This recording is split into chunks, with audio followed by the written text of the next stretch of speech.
Graça e paz, irmãos, tudo bem com vocês? Espero que todos estejam bem. Muito obrigada por estar acessando o canal, estar participando das nossas devocionais. Espero que todos estejam tendo uma semana abençoada e que Deus abençoe a sua vida, a vida da sua família. Se você puder, compartilhe esse vídeo com o máximo de pessoas. Bom, queridos, a nossa devocional de hoje, ela está baseada no texto que nós encontramos em Atos, no capítulo 4. Eu não estarei fazendo a leitura de todo o capítulo, é um capítulo extenso, mas fica aí a tarefa para você aí de casa ler e meditar também nesse capítulo. Mas para a gente meditar, na palavra de Deus, para a gente refletir sobre esse texto, a gente precisa compreender o contexto. O que é que acontece? Essa passagem traz um momento em que Pedro e João, eles são presos e logo depois eles se apresentam ao Sinédrio. Mas por que é que eles foram presos? A Bíblia nos conta que havia um homem coxo, certo? Que pediu esmola a Pedro e a João. E aí, Pedro e João, eles disseram, a esse homem coxo que eles não tinham nem prata nem ouro, mas que eles poderiam dar algo melhor para ele.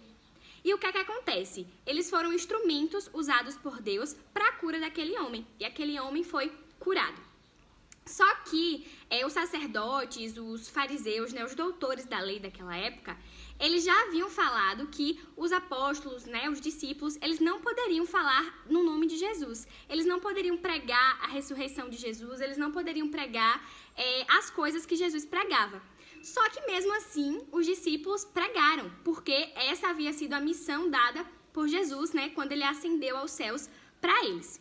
Então, eles continuaram pregando o evangelho, eles continuaram sendo usados para a cura de pessoas, para a libertação, de pessoas.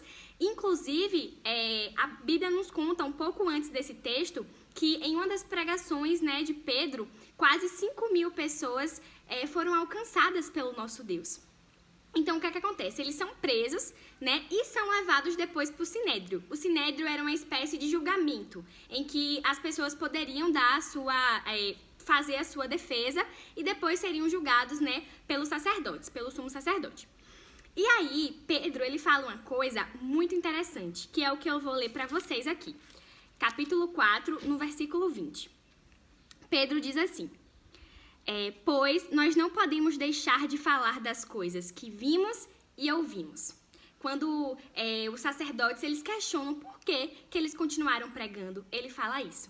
Que eles não poderiam deixar de falar das coisas que eles viram, que eles vivenciaram com Jesus. E mais na frente, no capítulo 5, Pedro também diz assim, que antes importa obedecer a Deus do que aos homens. Foi por isso que eles continuaram a pregar o evangelho.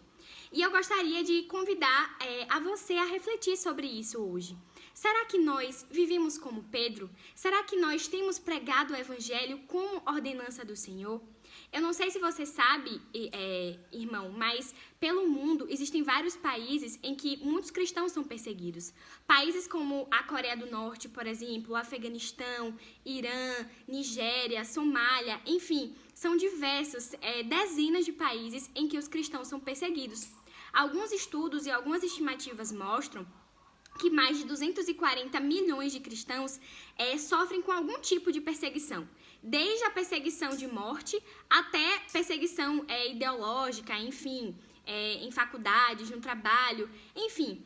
E outros estudos também mostram que existem mais de 2 bilhões de pessoas no mundo que ainda não conhecem o Evangelho de Jesus. Então, o grande questionamento, a grande reflexão que nós precisamos fazer hoje será que nós temos cumprido o ID do Senhor? Será que nós temos vivido como Pedro vivia, como os demais, discípulos viviam, pregando o evangelho, vivendo uma vida que mostra o caráter de Cristo, faz com que as pessoas conheçam a Cristo? E diferente do que algumas pessoas pensam, nós não precisamos ser missionários, certo? Nós não precisamos ser pessoas específicas para fazer isso. Nós não precisamos ir para a Ásia, nós não precisamos ir para a África para fazer isso. A responsabilidade de pregar a palavra de Deus não é apenas dos nossos líderes, certo? Mas é uma responsabilidade nossa também. Nós podemos pregar o evangelho à nossa família, aos nossos amigos, na cidade em que moramos. Cada lugar que nós vamos é um campo missionário, seja a nossa faculdade, seja o nosso trabalho, o nosso hall de amizades, né? Que muitas vezes tem pessoas que não são cristãs. Então, nós devemos fazer isso. Se o evangelho é a coisa mais importante que nós temos, se Jesus é o centro das nossas vidas e é o que dá sentido às nossas vidas, por que nós não pregamos isso às outras pessoas? Por que nós não queremos que as outras pessoas também sintam o que nós sentimos, que elas vivam o que nós vivemos? Entende, irmãos? Então, nós precisamos refletir sobre isso a cada dia.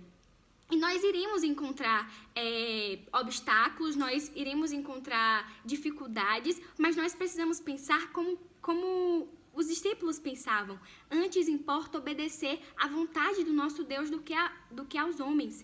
E a vontade do nosso Deus é que preguemos a palavra, é que nós possamos proclamar o evangelho. Esse evangelho que liberta, que salva e que cura as pessoas. A palavra de Deus nos diz que o evangelho é o poder de Deus para a salvação. Então, nós precisamos pregar a palavra. A salvação vem pelo ouvir e o ouvir da palavra de Deus. Nós estamos em um período muito complicado, né? De quarentena, de pandemia, mas nós também podemos pregar através das nossas redes sociais, através das nossas conversas em nossos relacionamentos interpessoais. Então, existem várias formas de pregar o evangelho. Nós precisamos cumprir o ID do Senhor, de dizer, né, como o profeta Isaías disse: eis-me aqui. Nós precisamos estar dispostos a fim de que o propósito do Senhor se cumpra na nossa vida e que nós possamos vivenciar aquilo que a sua palavra nos orienta.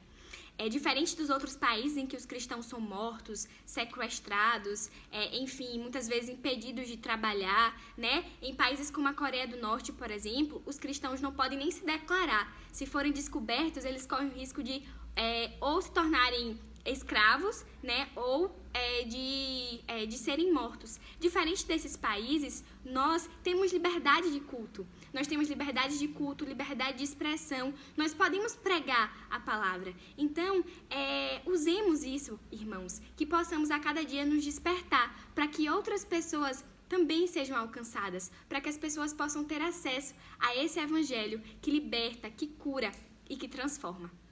Que Deus nos abençoe e que nós possamos refletir sobre isso a cada dia. Deus abençoe a todos.